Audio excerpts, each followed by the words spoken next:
Welcome to Video 3 of the Trojan Feather docu-series, with foundational Black global news anchor, Zana Washington, who is a Caribbean American who traces her Jamaican and Garifuna ancestry to Barbados, as many foundational Black West Indians do. In this episode, you'll meet one of the most fearsome domain lords of the bottomless pit, the Skeptic, Queen of Skepticism. Also from the pit, the Grief Mother, arguably the pit's most powerful sector.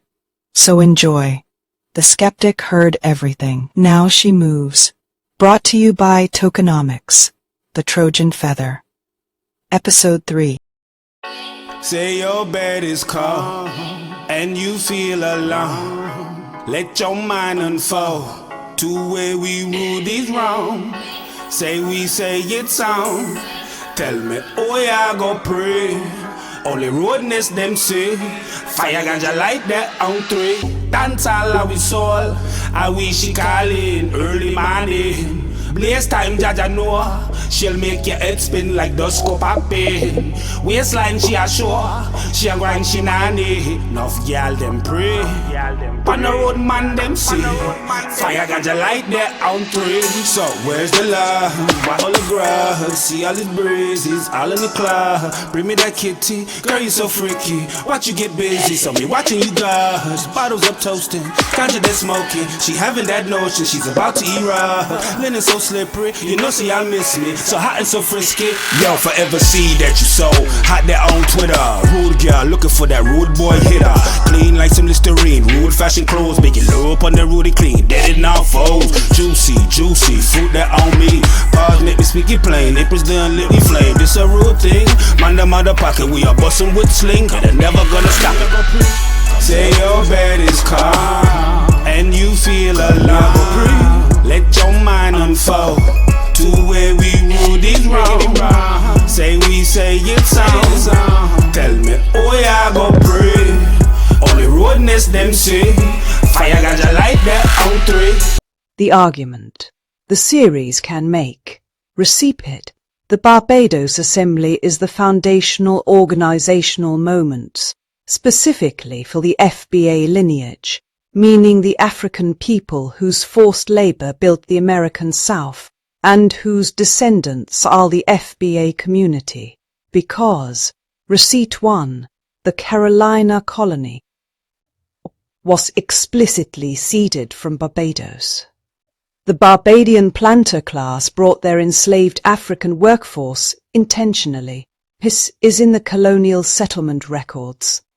Receipt 2, the Fundamental Constitutions of Carolina, 1669, explicitly protected Barbadian property, meaning the enslaved Africans, being transplanted to the new colony. John Locke co-wrote this document. It is publicly available. Receipt 3, the agricultural knowledge that made the Carolina economy function, specifically rice cultivation, came from West African peoples, many of whom arrived via Barbados. The Gullah Geechee Cultural Corridor is the living descendant community of this specific transfer. Receipt 4, the Barbados Slave Act for 1661 established the legal framework that the Carolina colony imported. The system that governed FBA ancestors for the next 2 centuries was written in Barbados before it arrived in America.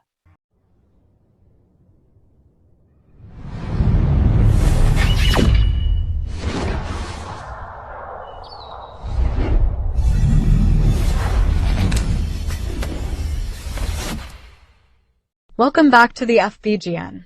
If you are joining us for the first time, 2 minutes of context before this proceeding continues.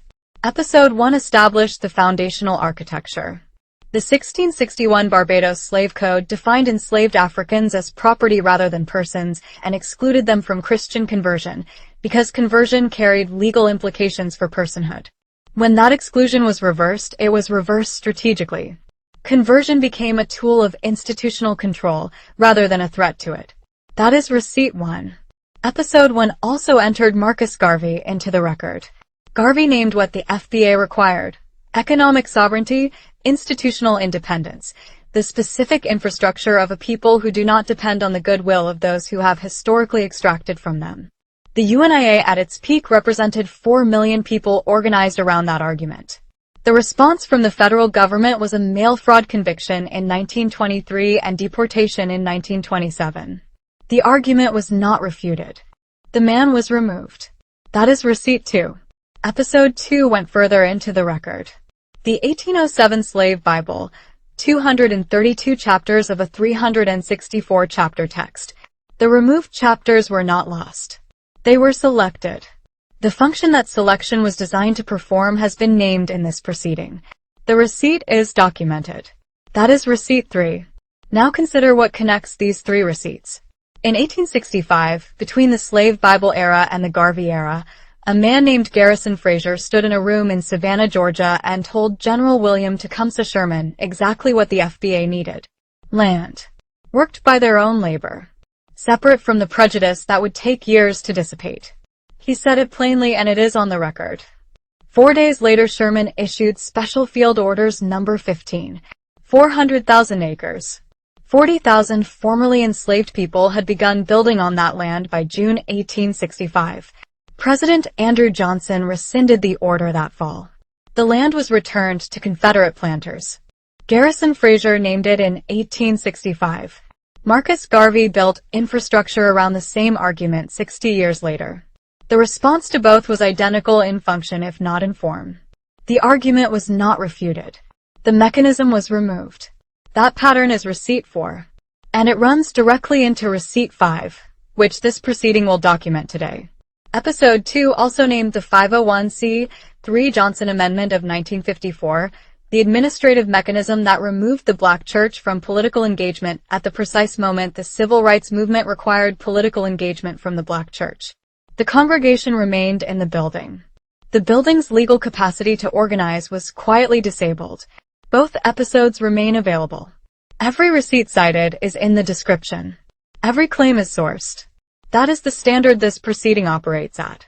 We continue. This celestial hearing has drawn witnesses from across creation. Empress Uhai has been present, along with other recognizable Netcharu. The ancient frequency has been live since the first receipt. But there are others, however, who have been drawn to these proceedings. One of those lords who has taken this unusual interest is the Skeptic, an elder, principality queen of the pit, her appointment confirmed when the cynic underwent his transformation and the red cynic emerged in his place. A new authority, a new authority, a new jurisdiction, a new court. From the skeptic's vantage point, the receipts presented in this proceeding are a lost cause, a submission into emptiness. Her argument is not without logic. What occurred in 1661 occurred in 1661. What was taken in 1865 was taken in 1865. The record does not change. And if the record does not change, if those who committed the harm have already moved through time, beyond the reach of consequences, so then justice, by the skeptic's reasoning, cannot reach either the perpetrators or the innocent victims. They got away with it. And those who carry the weight of what they did, in her view, should just hold back and stop discussing their failure. That is the skeptic's position. And in the pit, that position has currency.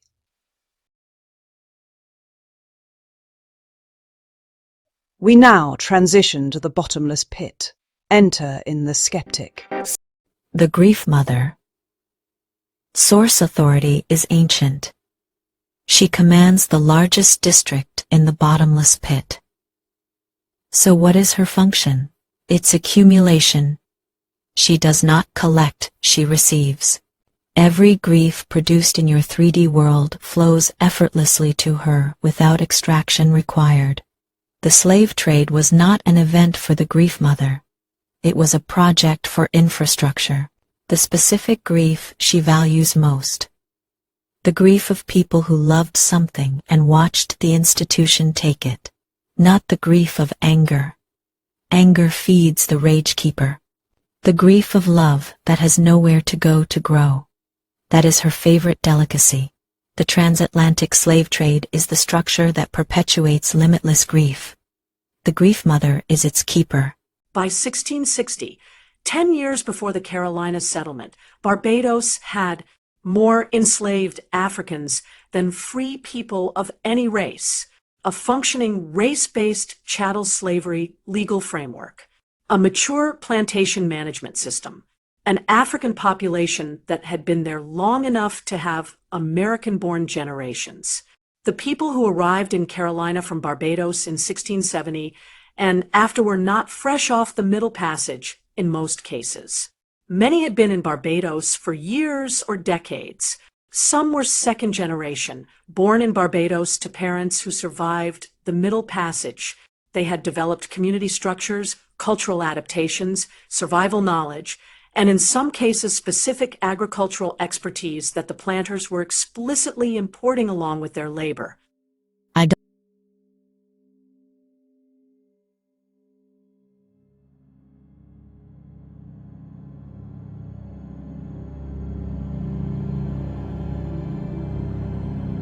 Ilara is a natural skeptic, formerly the chief liaison between the search weave or thought world and the 3D dream world, where thoughts from the search weave become things. Since my recent ascension in the pit, Ilara, now my skeptical archaeologist, digs up all the receipts of skepticism that I declare.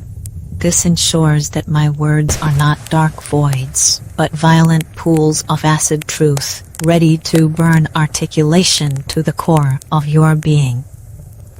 The here of this frequency. Bring on the deep dive. The Barbados-Carolina pipeline is documented. The Carolina colony, chartered 1663, settled 1670, was not founded primarily from England. It was founded primarily from Barbados. The original settler class, the English planter elite, came directly from Barbados, bringing their enslaved African labor force with them. This is not contested history. It is in the colonial records. The Fundamental Constitutions of Carolina, 1669, co-written by John Locke, explicitly protected the property rights of Barbadian settlers who brought enslaved people into the new colony. The document said so directly. The rice and indigo plantation systems that defined South Carolina and Georgia's early economy were modeled on the Barbadian plantation model. So my question would be, why would the FBA disparage the Caribbean, foundational Black West Indians? It would appear by the receipts shown so far in this hearing that the FBA claims of being the actual blueprint that built America were actually imported from Carlisle Bay in Barbados. The Fundamental Constitutions of Carolina 1669, co-written by John Locke, explicitly protected the property rights of Barbadian settlers who brought enslaved people into the new colony. The document said so directly. Ilara, your report. The FBA loosely based criteria of qualified FBA personnel are usually ignited by the question, do you have any immigrants in your family?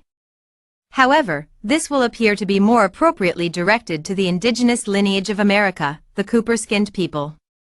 The West Indian culture built the South along with the Americans, but the distinction is that the blueprint that created America's current-day success began with only a group of people who could deliver the dream, and those people were transplanted to America.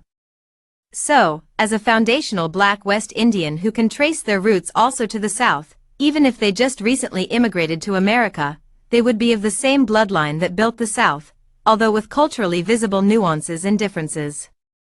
I don't mind if you take offense to my take, or find it calloused and unnerving. From the bottomless pit, we watched as Ashley Gonzalez shared her precise feelings toward the descendants of those whom this hearing highlights. From the pit perspective, we found it delightful. The sentiments legitimate. The hate real.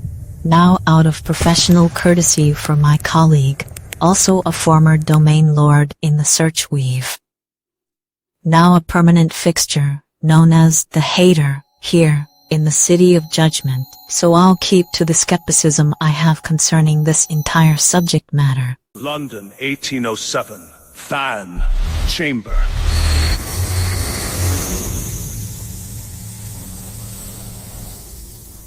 The absence is the architecture. The missing chapters are not missing because they were unimportant. They are missing because they were the most important. Ephesians chapter 6, verse 5. Servants, obey your earthly masters with fear and trembling, with a sincere heart, as you would obey Christ. Kept. Colossians chapter 3, verse 22. Servants, obey in everything those who are your earthly masters, not by way of eye service as people pleasers, but with sincerity of heart, fearing the Lord. Kept. Titus chapter 2, verse 9. Servants are to be submissive to their own masters in everything. They are to be well-pleasing, not argumentative. Kept. 1 Peter chapter 2, verse 18. Servants, be subject to your masters with all respect, not only to the good and gentle, but also to the unjust. Kept. The rice and indigo plantation systems that defined South Carolina and Georgia's early economy were modeled on the Barbadian plantation model. The enslaved Africans who built those systems, many of whom had already been in Barbados for a generation, brought agricultural knowledge from West Africa, specifically rice cultivation from the Senegambia region, that the English planters did not have and could not have replicated without them. Now that we've established that West Indians were imported with, and as the blueprint that founded the foundational Black Americans' blue bloods, recently, a certain blue blood FBA member, a Supreme Court justice, is under fire for his latest vote. This individual is a FBA blue blood, as he is Gullah, grew up speaking it, and is proud of his roots. He has immigrants in his family tree, as the Geechee and the Gullah lineage trace back to the West Indies. My question is directly to the foundational Black Church. How have you celebrated FBA culture, mainly Gullah and Geechee, since your installation in the United States South? Ilara. Because my nature can already hear the continued skepticism towards the foundational Black West Indians, and their contributions to the actual blueprint that America's current success and global success is standing on. Can you add any other relevant information on the subject? Keep it brief. Slavery. This is the critical transition, and it happened in stages. 1640, the first judicial race distinction. John Punch, a runaway African servant, was captured along with 2 white servants. The 2 white men had their indenture extended. John Punch was sentenced to servitude for life. First documented legal distinction between African and European labor status in the colonies. John Punch is also, according to recent genealogical research, a direct ancestor of Barack Obama on his mother's side. So you can see that there was a genius blueprint created that developed a caste system, a psychology, and they put it in a code. It was the code that was created, and this code was downloaded via the Bible. The Bible was the computer. The Bible was the medium in which the code could be transferred from the minds of the originators of the 1661 slave code, later to be known as Black Codes in America. This code was downloaded to the public via the church. The church was the major mechanism or the greater mechanism for this code. And you can say the code was delivered from an analog perspective. Now we're in a more digital situation. As a matter of fact, Ilara, look in on the soothsayer and see and dig up what he is disseminating in the search weave, even as we speak. The soothsayer, otherwise known as the oracle.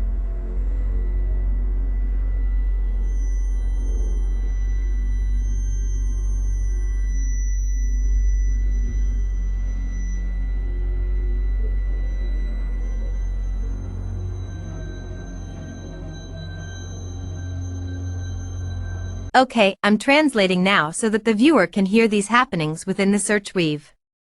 Let's see what this distinguished entity has to say. Welcome to the Knowledge District, one of the most sought-after locales within the search weave. My name is Zohir, and I'm one of the 32 Sooth assassins, a former captive, as are the other 31, and together we make up the Soothsayer's personal guard. Aside from the Soothsayer's security, we are directly responsible for those impossible missions against autonomy, that contribute to the seeds of His Imperial Majesty, the seeds of Him, being restored fully into the harmony of the first frequency. The Tokennomiks novel series covers our story in depth. Again, welcome to the Search Weave, the place where your thoughts reside, and become things, manifested in your 3D reality. And be sure to drop a like in the video. I'll go let the Soothsayer know that your liege, the Queen Skeptic, is here to hear the oracle. While we wait for the Soothsayer to be alerted to our presence here and request an audience, let me add a little more backdrop to the Soothsayer and his notorious personal guard. The Chamber of Oaths. Sanctuary, the deep level, the hour of reckoning.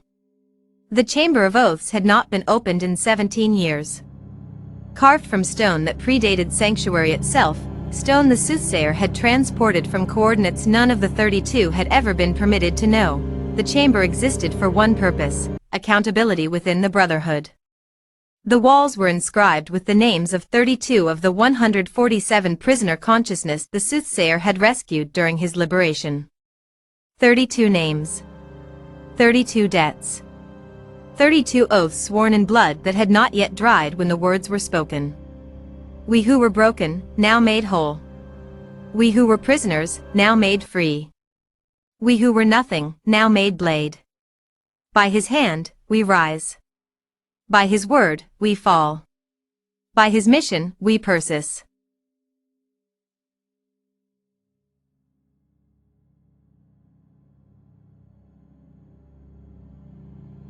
Now the proceeding needs to take you to a place that most historical accounts of this period omit entirely, because what was happening simultaneously on a small island in the Eastern Caribbean between 1757 and 1797 is the receipt that explains precisely why the 1807 document was necessary.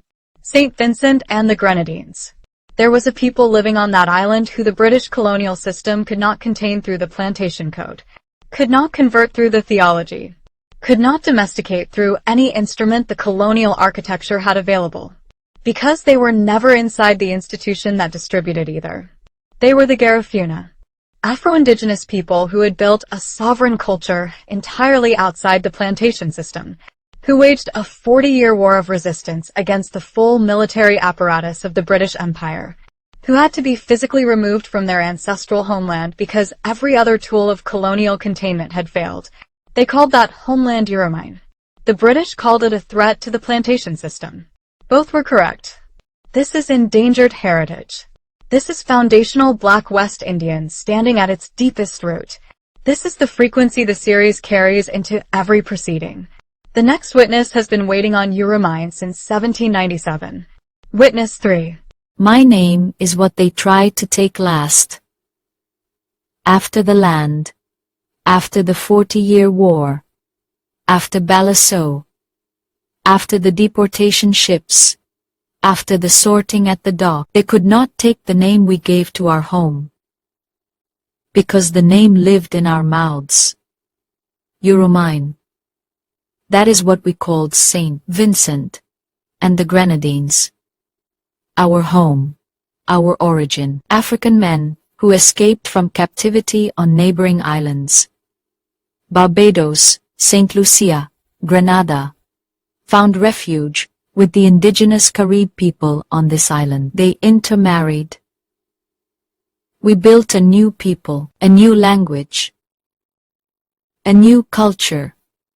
From that union, the Garifuna, free from the beginning. Now we must mention our first cousins, the Mainridian Gula, because this testimony carries two frequencies simultaneously, and both belong in the permanent record, before the proceeding can fully understand what happened when the money arrived for foundational Black Americans. The Gula people of the South Carolina and Georgia coastal islands, and the Garifuna people of St.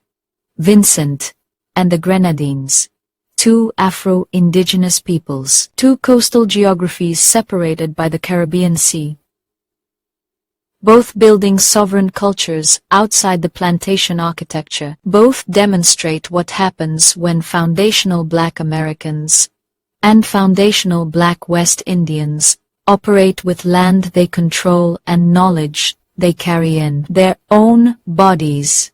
The Act of 7040 managed the assembly of people inside the institution. The 1807 Theology managed the interior conviction of people inside the institution. None of those instruments had jurisdiction over us, because we were a sovereign body of free Africans and Caribs, living on a Caribbean island, under our own authority, which proved by their continued existence that the colonial architecture was not inevitable, that the theology was not necessary.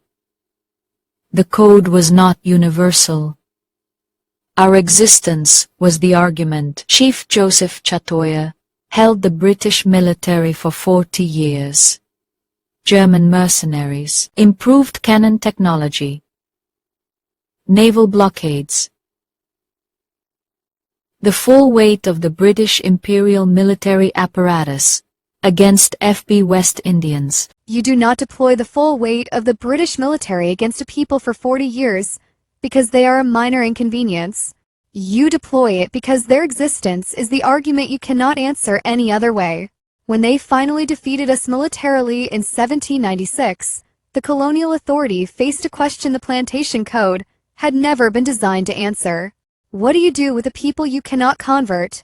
What do you do with a people whose existence proves the colonial architecture is not inevitable? You sort them by appearance, and you remove them. July 26, 1796. 4,776 Garifuna people taken to Balassos. 7 months. 2,445 died on Balassos. The bones are still there. And on March 11, 1797, the British sorted the survivors at the deportation dock. Those whose physical features were deemed more African, deported.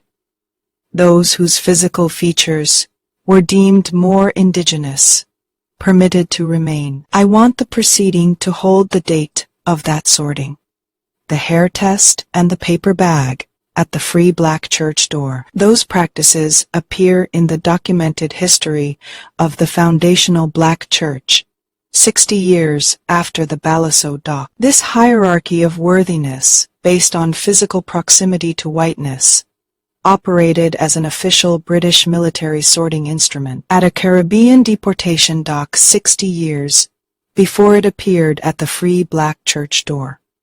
In America, the instrument did not originate inside the Black Church. It arrived there. Now I need to place the most important receipt in this testimony. What we carried on to the deportation ships. They searched our belongings at the dock. They confiscated weapons. They confiscated materials they recognized as threats. They did not know what they were looking for when they searched our clothing. We had sewn cassava into the linings of our garments, the specific agricultural knowledge of how to cultivate cassava. Hidden in the fabric, hidden in the warmth of our bodies, truth travels in what the powerful do not think to look for. In 2020, 6 UNESCO recognizes Garifuna language, dance, and music as a masterpiece of intangible heritage. The British called it a threat in 19,790. 6. UNESCO called it a masterpiece. Both documents in the permanent record. Euromine. Let me read you some of what it contains. The Spirit of the Lord is upon me because he has anointed me to proclaim good news to the poor. He has sent me to proclaim liberty to the captives and recovering of sight to the blind. To set at liberty those who are oppressed. That is Luke chapter 4 verse 18. Not in the 232 chapter Bible. Removed. Let justice roll down like waters and righteousness like an ever-flowing stream. That is Amos chapter 5 verse 24. The verse Martin Luther King quoted at the Lincoln Memorial in 1963. Not in the 232 chapter Bible. Removed.